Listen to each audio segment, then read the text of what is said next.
Fala galera, Infozona na área, é isso aí, segunda-feira, dia 15 de outubro.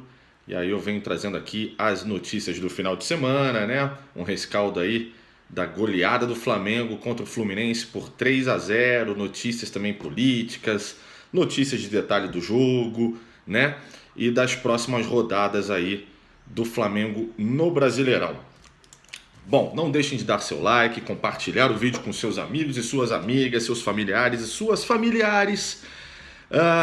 E também se inscrever no canal, ativar o sininho para que vocês recebam as notificações quando a gente estiver aqui ao vivo ou até mesmo gravado, como é o caso aqui do Infozona. Mandar um abraço também para os meus irmãos de bancada, Alan Garcia, Cleito Júnior e Marcão Beton. Alan e Marcão que fizeram aí a livezona ao longo do final de semana. Bacana, gostaram? Se não viram, deem uma olhadinha. Foi bem bacana o pós-jogo, o pré-jogo lá do Flamengo e Fluminense. E aí, gostaram também da goleada? Depois deixem aí no comentário o que vocês acham. O que vocês acharam dessa goleada do Mengão. Bom, separei algumas notícias aqui do final de semana, obviamente. Tem pouca notícia hoje. O Flamengo só se reapresenta, na realidade, amanhã.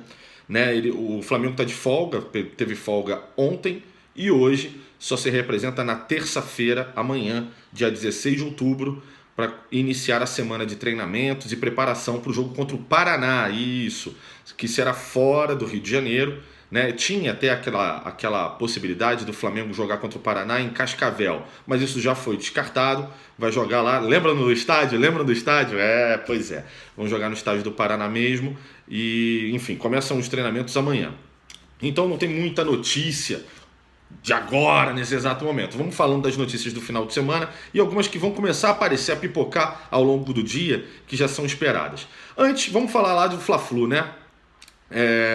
Em coletiva, pós Flamengo e Fluminense, Dorival e os jogadores deram algumas entrevistas importantes, deram algumas declarações importantes. Uma delas que eu pensei saiu no Globo.com relacionada ao Paquetá, né? Jogador que semana passada estava envolto em bastante polêmica com relação à negociação dele com o Milan. E como eu informei aqui no Infozona, e ao longo hoje deste Infozona de hoje, a gente vai falar também, essa negociação ainda não está concretizada, né? É uma intenção de venda que está verbalmente concretizada, mas ainda não tem assinatura de contrato por conta da janela, né, de negociações, ainda não está assinado. Tem muitos times aí querendo dar balão no Milan, inclusive. Prestem bastante atenção nas cenas dos próximos capítulos, assim como também com relação aos valores, né? Tem muita coisa aí, tem uma fumaça aí rolando que a gente precisa prestar atenção e ter calma com relação às notícias dessa negociação. Mas vamos lá, vamos em frente ao que Dorival falou sobre Paquetá, que me surpreendeu bastante e eu achei bastante positivo também, com relação ao Fla-Flu. Coadjuvante pós-Milan, Paquetá encanta Dorival Júnior.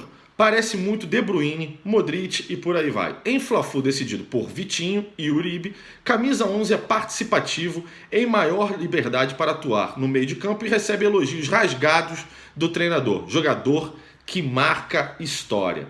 E aí eu pensei em algumas informações com relação a essa declaração de Dorival, né, do Lucas Paquetá no Fla-Flu. Engraçado porque ao longo de todo o jogo eu achei o Lucas Paquetá discreto, mas eu senti sim de que ele estava sendo bastante importante para o time. Ele não estava tendo um destaque de decidir a partida, mas sim, ele foi importante ali para o meio de campo, né? Ele teve muita liberdade no meio de campo. O Flamengo conseguiu furar bem a primeira ou a segunda linha, né, dependendo de como estava posicionado o Fluminense relacionado ao momento da partida, com o Paquetá furando, tirando bem essa linha e podendo municiar o ataque para que pudesse gerar os gols ou pelo menos chances de gol para o Flamengo, né? Foram finalizações, tá, do Paquetá, foram 6, cabeçadas 2, passes totais 33, passes errados somente 5, falta cometida uma somente, faltas recebidas 4 e desarmes 1. É um número bastante interessante para uma partida que parecia discreta do Paquetá, mas que foi realmente muito importante para o time, né? Em algumas desses quesitos, o Paquetá inclusive foi líder, né? No quesito cabeçada, por exemplo, ele foi o que mais cabeceou bola no jogo aéreo do Flamengo ao longo do Fla-Flu, né? Relacionado ainda a esse assunto, o próprio Dorival chegou a dar declaração relacionada a isso, que eu achei bastante interessante, né? Falando que o jogador, como o Paquetá, tem valências importantes e equilibradas, marca muito bem, arma muito bem e finaliza como poucos no futebol brasileiro. E isso é uma verdade, né? O Paquetá tem realmente um passe muito preciso e um chute muito bom, né? Principalmente ali de fora da área, ele manda muito bem, né? Eu acho que, principalmente, aí já é uma opinião minha, com a saída do Diego do time por conta da contusão, e esse é o assunto da semana passada, e acho que talvez seja o assunto desta semana também, sobre a volta ou não de Diego ao time do Flamengo, o Paquetá está tendo mais liberdade. Assim, o Dorival armou o time de uma maneira melhor, que dá mais liberdade aos seus meias como Vitinho, Paquetá e Everton Ribeiro, né? E isso está surtindo efeito, sim. Visto principalmente como o centroavante tem participado mais do jogo, né? Era fato de que essa questão de não ter tido sequência com o Uribe, com o Dourado e com o Lincoln atrapalhava muito o ataque do Flamengo também, com relação à confiança e etc. Mas que o meio ficava também muito atravancado, segurando muito a bola, finalizando pouco. E hoje você vê um poder de decisão muito maior do Flamengo com relação ao passado. E o Paquetá é, sem dúvida alguma, peça importantíssima nessa mudança, né? Usando o gancho com relação a isso, e não deixem de comentar se vocês concordam que o Paquetá foi fundamental no Fla-Flu. Deixem aí nos comentários para a gente ir debatendo ao longo do dia. Usando o gancho dessa notícia também com relação a essa maior liberdade, profundidade, maior poder de decisão do meio de campo, uma das coisas que principalmente eu estava falando agora, como o centroavante agora está mais participativo, é o Uribe, né? E aí também uma notícia do Globo.com, com corpo e mente renovados, o Uribe desencanta e encerra rodízio de atacantes no Flamengo. Após 2 semanas afastado para trabalhos físicos específicos, atacante surge como primeira opção de Dorival, marca 2 gols no Clássico e cita a conversa com o treinador. Confiança é tudo. E é verdade, né, gente? A gente vinha falando com relação a isso. O Uribe não vinha tendo tantas chances, estava tendo um revezamento muito grande dos centroavantes na era Barbieri. E agora, com o Uribe já tendo uma sequência maior, parece ter adquirido uma confiança e está jogando. O time está se adaptando melhor, está se encaixando mais agora, né? É óbvio que, ao contrário do Barbieri, o Dorival está tendo uma coisa que o Barbieri não teve: tempo de trabalho. Uma semana cheia. Mas peraí, e a Copa? Verdade. Não, e eu falo muito sobre isso. O Barbieri teve tempo sim de trabalhar, mas teve uma jornada muito grande de jogos ao longo de agosto, setembro também, e aí o Dorival vem agora, pós-eliminação na Copa do Brasil, e tem a semana cheia para trabalhar com o Flamengo. Isso ajuda muito um time para poder se encaixar e ter mais poder de decisão, né? Sobre a declaração, sobre essa notícia, inclusive, Uribe, na saída na área mista do Maracanã, chegou a dar a seguinte declaração: seria muito injusto falar que mudou muito, aí se referindo ao trabalho do Barbieri, mas a equipe está mais confiante, está sendo mais coletiva, fazendo coisas simples. Aí eu já vejo o dedo do Dorival. Quando você chega em uma equipe tão grande quanto o Flamengo, espera sempre dar seu melhor. Às vezes tem que esperar um pouco, seguir trabalhando, ter paciência e esperar o momento certo. O momento chega como está chegando. E é verdade, né? Com muito trabalho. Inclusive, vinha-se comentando, nessa notícia, inclusive, é comentado que o Uribe precisou de um trabalho específico físico para poder ficar no mesmo nível do time. E isso realmente é importante, fora a adaptação, né? Todo jogador que chega no meio de temporada, gente, é muito complicado para que ele se adapte rapidamente e consiga gerar resultado e performance adequada, né? E o Uribe, agora, após uma pequenininha sequência, começa a dar indícios de que isso vai acontecer. O que vocês acham? Vamos manter o Uribe? O Flamengo tem que manter o Uribe como centroavante? Vocês acham que realmente agora ele está fazendo diferença? E o trabalho do Dorival? Vocês estão dando já nota 10, nota 8, nota 7? Deem suas notas aí sobre o trabalho do Dorival. Eu acho que essa questão do simples é muito importante. É o feijão com arroz. Faz o feijão com arroz, o time é bom, o time tem técnica. Fazendo feijão com arroz, isso vai da simplicidade ao mais sofisticado. Você tem mais confiança e aí você pode chegar num nível mais alto. Eu tô assim, ainda com os pés no chão com relação ao Flamengo. Acho que ainda tem aí próximos jogos muito importantes, é a reta decisiva do Brasileirão para o Flamengo. O Flamengo está ali na briga, mas essa reta decisiva que vai ser importante. Levando-se em consideração ainda o que foi falado no Infozona por mim desde semana retrasada, semana passada. O Flamengo faltam 9 jogos. O Flamengo, para ser campeão, ele tem que chegar ali entre 70 a 72 pontos. Ao contrário do ano passado, em que o Corinthians foi campeão com 72 pontos, inclusive, tá? Só que o vice, que foi o Palmeiras, fez 63 pontos, né? Palmeiras, nesse exato momento, está com 59, muito próximo à marca de pontos do ano passado. O Flamengo está com 55, muito próximo à marca de 63 pontos do vice-líder do ano passado. E eu acho, pela oscilação dos times, pela tabela de cada um, pelo que a gente está vendo da performance de cada time e dos jogos difíceis que todo mundo tem, eu acho que o campeão vai baixar um pouco desses 72 pontos. Estou achando que com 70, 69, por aí, com essa pontuação, é possível já ser campeão do brasileiro de 2018. Vamos ver como é que vai ser isso aí. O Flamengo está numa reta decisiva e a gente tem que apoiar com os pés no chão. Afinal, ganhamos de um Corinthians, que é um time muito ruim, e de um Fluminense, que mesmo com uma garotada muito promissora, estava desfalcado e também é um time bem ruim, né? Vamos esperar os próximos jogos aí. Passando agora para a próxima notícia, saindo um pouco da questão Fla-Flu e entrando numa questão de um jogador que quase foi negociado com o Flamengo. E eu pensei essa notícia porque eu achei ela muito importante com relação à declaração do Ryan Babel ao Esporte Interativo na última entrevista que ele deu, né? Que ele falou sobre as negociações com o Flamengo. E aí a declaração dele eu queria que vocês comentassem aqui também no vídeo do Infozona, que foi a seguinte: eu sei que o Flamengo falou com o Besiktas, mas por algum motivo não aconteceu. No momento eu ainda jogo pelo Besiktas e tenho que respeitar meu clube. Eu visitei o Brasil há 2 anos e gostei muito. E o Flamengo, claro, é o maior clube no país, na minha opinião. Quem sabe um dia. E aí, gente? Estamos aí à beira de perder Paquetá no final do ano. Vocês acham que o Ryan Babel pode ser uma solução para uma contratação em janeiro? Vocês acham que ele pode compor aí uma contratação para o Flamengo em 2019? Deixem aí no comentário, eu achei importante trazer isso como uma provocação para vocês. Afinal, se realmente se concretizar essa negociação e pela quantia que for, a gente tem uma série de opções aí. Tem muita gente que quer o Rodriguinho, tem muita gente que quer o Goulart, né? Ex-jogador do Cruzeiro que está na China e pode formar uma dupla novamente com Everton Ribeiro. Tem gente como o Alan que quer o Juliano.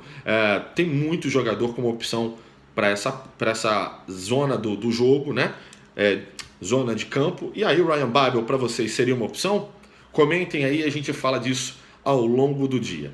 Vamos para política, que foi o que pegou fogo na última sexta-feira e sábado também, que é o seguinte: Conselho do Flamengo vai abrir inquérito para investigar venda de Paquetá e compra de Vitinho. Presidente do COD e vice da chapa de oposição Rodrigo Dunchi de Abrantes vai apurar possível prejuízo nas negociações. Bandeira pede o fim dos ataques pessoais e diz: deixem o Flamengo em paz. Gente, sobre essa notícia, eu vinha falando no Infozona de semana passada que as negociações ainda não estavam concretizadas a fundo, embora verbalmente, talvez com pré-contrato e etc., com relação à venda do Paquetá para o Milan, e que podia até ter uma possibilidade aí de um balão. Tem muito time aí querendo dar um balão no Milan até janeiro, né? Oferecer mais grana ao Flamengo. Aí eu não sei como a diretoria da situação, ou se ela vai continuar ou não, quem entrar, como vai lidar com essa negociação, né? Mas a verdade é a seguinte: os valores, por serem, até o momento, mencionados abaixo da multa, têm incomodado muito o Conselho Administrativo do Flamengo. E pintou uma outra notícia, que na compra do Vitinho, as comissões pagas, fora o valor que foi pago ao Vitinho, como um valor extra, então vão ser investigadas como possíveis prejuízos ao Flamengo. Esse tipo de modelo de contratação chamou bastante atenção ao Conselho de Administração e vai ser investigado. Eduardo Bandeira de Mello chegou a dar uma coletiva na sexta-feira no Ninho do Urubu. Acho que foi sexta-feira, gente. Agora eu estou um pouco em dúvida. Se não foi, depois vocês me corrijam. Acusando o golpe. pedindo para o Flamengo para que deixassem o Flamengo em paz, para que esse clima turbulento das eleições pudesse ser amenizado e fosse para o jogo das ideias. Mas Eduardo Bandeira de Mello, será que você não consegue ter uma autocrítica? Foi você que entrou na justiça, foi você que está tentando fazer com que a questão das cores, é você que usou o Flamengo em campanha eleitoral em benefício próprio. O que está acontecendo, meu querido? Será que você não consegue ter uma autocrítica de pensar o que você está fazendo, como o poder lhe subiu a cabeça, principalmente com as decisões que foram tomadas no futebol, né? A centralização do poder com relação a qualquer assunto hoje no Flamengo, né? E as decisões equivocadas, inclusive, as escolhas equivocadas, né? Que você tomou ao longo dos últimos anos. Um pouquinho de autocrítica não faz mal a ninguém. E acho que é muito justo que seja investigado sim se você tomou decisões erradas, financeiras. Pasmem. Será que é isso? É a última coisa que falta a gente saber agora. Que Eduardo Bandeira de Mello e sua gestão tomou decisões equivocadas administrativas. Aí seria o fim dessa gestão, né?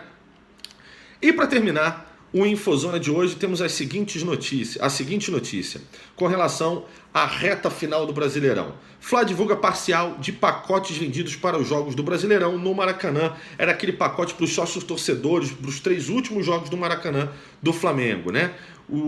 Foram até agora 3 mil pacotes, cerca de 39 mil entradas. Esse preço varia, né? Varia entre R$35 e vai daí por diante, né? Todos os planos podem fazer a compra. O primeiro embate começa no dia 27, que é o jogo contra o Palmeiras. Esse é o jogo mais importante do Flamengo nessa reta final. Esse do São Paulo e do Santos. Explico por quê.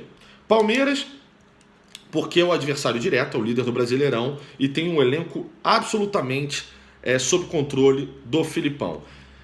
Palmeiras vai estar envolvido com a Libertadores e é possível que jogue com um time B. Mas o time B do Palmeiras, vocês têm reparado, tem feito o resultado, como foi contra o Grêmio, né? É uma escolha de Sofia aí, como diria, de Felipão.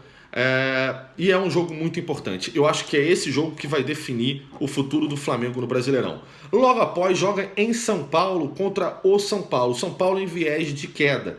Mas sabemos que é um jogo complicadíssimo. O Flamengo, por mais que tenha vencido o Corinthians no Itaquerão na última partida e ter quebrado aí o jejum de vitórias do time rubro-negro em solo paulista, esse é outro jogo importantíssimo para firmar o caminho do título brasileiro. E o Santos, como está num viés de crescimento e tem um time com uma garotada muito boa, um time muito rápido e que normalmente o Flamengo tem dificuldades, é outro jogo bastante importante. Ele é um pouquinho mais à frente nessa reta decisiva, mas é outro jogo importantíssimo. Já os outros times, eu acredito que o Flamengo consiga a vitória por uma série de argumentos.